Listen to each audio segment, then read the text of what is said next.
Hello दोस्तों, मेरा नाम ललित मोहन जोशी है। Chemistry concepts for you channel में मैं आप सभी का हार्दिक स्वागत करता हूं।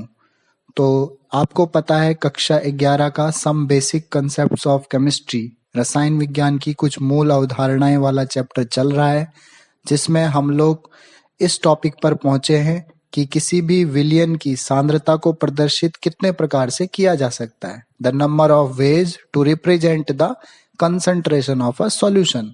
तो सबसे पहले तो जानेंगे सॉल्यूशन या विलयन होता क्या है।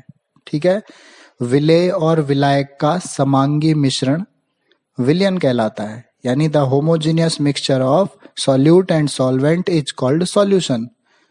जनरली जो हम सॉल्वेंट लेते हैं वो लिक्विड लेते हैं और उसकी अमाउंट ज्यादा होती है, और जो सॉल्यूट की बात करें तो वो सॉलिड लेते हैं, ठीक है, जिसकी अमाउंट सॉल्वेंट के कंपैरिजन में थोड़ा कम होती है।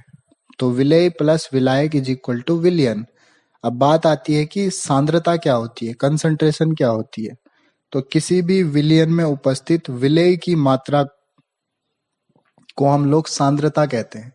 यानी हमारा जो क्वेश्चन यहाँ पर है वो ये है कि आप विलेय की मात्रा को कितने प्रकार से दिखाओगे। तो मैं आपको ये गारंटी के साथ कह सकता हूं कि जितने भी फॉर्मूले मैं आपको बताऊंगा यहाँ पर, उन सब में आप देखोगे कि ऊपर विलेय ही लिया जाएगा। ठीक है, तो सबसे पहला तरीका सांद्रता प्रदर्शित करने का जो हम यूज करते हैं वो है द्रव्यमान प्रतिशत। तो द्रव्यमान प्रतिशत बराबर होता है विलेय का द्रव्यमान बटे विलयन का द्रव्यमान, और परसेंटेज है इसलिए मल्टीप्लाई बाय 100, यानी mass percentage is equal to mass of solute upon mass of solution into 100। ठीक है, इसके बाद दूसरा तरीका जो कंसंट्रेशन दिखाने के लिए हम यूज कर सकते हैं, आयतन बटे आयतन, V अपॉन V। ठीक, तो क्या लेंगे, V upon V is equal to विलेय का आयतन बटे विलयन का आयतन, यानी V upon V is equal to volume of solute upon volume of solution. ठीक हो गया। तीसरा मेथड जो हम यहाँ पर यूज करते हैं वो है मोल फ्रैक्शन, बहुत इंपॉर्टेंट है, मोल प्रभाज। तो माना कि विलेय प्लस विलायक इज इक्वल टू विलयन, जिसमें विलेय को हमने A लिया और विलायक को हमने B लिया, तो विलयन हो गया A प्लस B। ठीक है, माना कि विलेय के मोलों की संख्या Na, विलायक के मोलों की संख्या Nb, और तो विलयन के मोलों की संख्या हो गई Na प्लस Nb। ठीक है, तो हम अब अगर मोल प्रभाज लेना चाहते हैं तो विलेय का मोल प्रभाज बराबर विलेय मोलों की संख्या बटे विलयन के मोलों की संख्या, अर्थात Na upon Na plus Nb। और ऐसा ही विलायक के लिए करेंगे तो विलायक का मोल प्रभाज बराबर विलायक के मोलों की संख्या बटे विलयन के मोलों की संख्या, यानी Nb upon Na plus Nb। अगर किसी सॉल्यूशन में दो ही चीजें हैं, एक विलेय है एक विलायक है, तो दोनों के मोल प्रभाजों का योग हमेशा एक होता है, यानी XA plus XB is equal to 1। आप करके भी देख सकते हैं, हमेशा 1 आएगा। मोल प्रभाज का कोई मात्रक नहीं होता, क्योंकि ऊपर भी मोलों की संख्या ले रहे हैं और नीचे भी मोलों की संख्या। ठीक है, तो ये तीसरा तरीका था क्या करने का, दिखाने का, सांद्रता को प्रदर्शित करने का, किसी भी विलयन की सांद्रता को प्रदर्शित करने का। इसके बाद बात करते हैं चौथे पद की, ppm। पहले फुल फॉर्म पे चलते हैं, P for parts, P for पर, M फॉर मिलियन। तो यहाँ पर समझना है मिलियन क्या होता है। तो 1 मिलियन बराबर होता है 10 लाख, यानी 10 की पावर 6। ठीक है, यानी जब बहुत ट्रेस अमाउंट में किसी चीज का हम विलयन लेते हैं तो वहां पर विलेय को पढ़ने के लिए हम ppm का इस्तेमाल करते हैं। ट्रेस मीन्स बहुत कम अमाउंट में।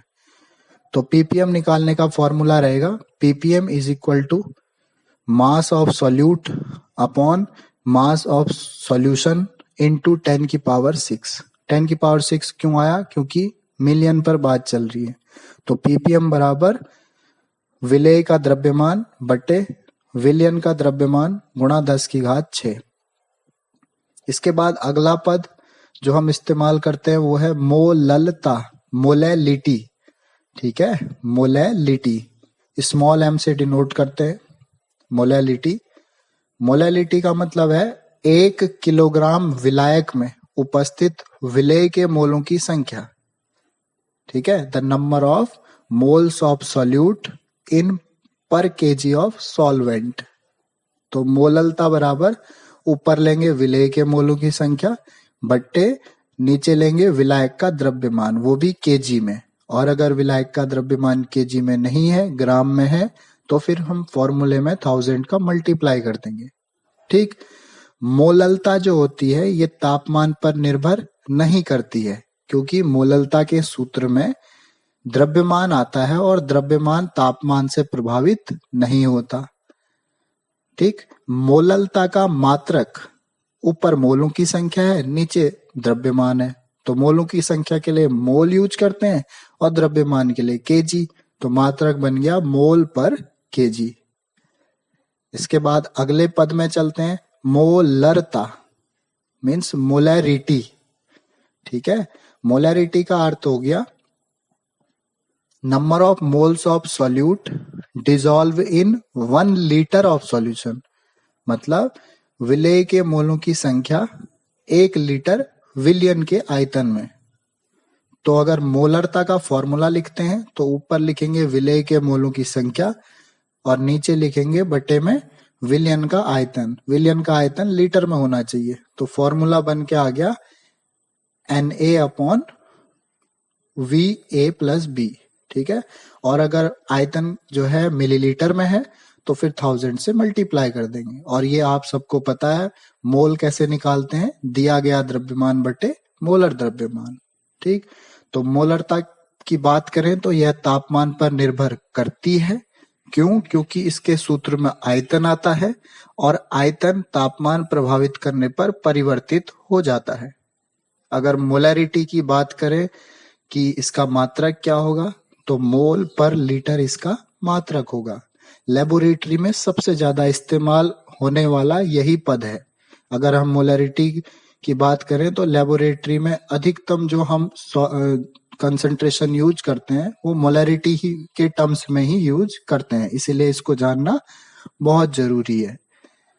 इसके बाद बात करते हैं नॉर्मेलिटी की, नॉर्मलता की। नॉर्मलता को कैपिटल N से डिनोट करते हैं। नॉर्मलता का अर्थ होता है 1 लीटर विलियन में उपस्थित विलेय के ग्राम तुल्यांकों की संख्या। तो यहाँ पर एक नया वर्ड आता है, ग्राम तुल्यांकी। ग्राम तुल्यांकी का मतलब होता है विलेय का द्रव्यमान बटे विलेय का तुल्यांकी द्रव्यमान। और तुल्यांकी द्रव्यमान हमेशा या तो आणविक द्रव्यमान ही होता है या फिर उससे कम होता है। अम्ल की बात करें तो तुल्यांकी द्रव्यमान बराबर होता है आणविक द्रव्यमान बट्टे अम्ल द्वारा दिए गए हाइड्रोजन आयनों की संख्या।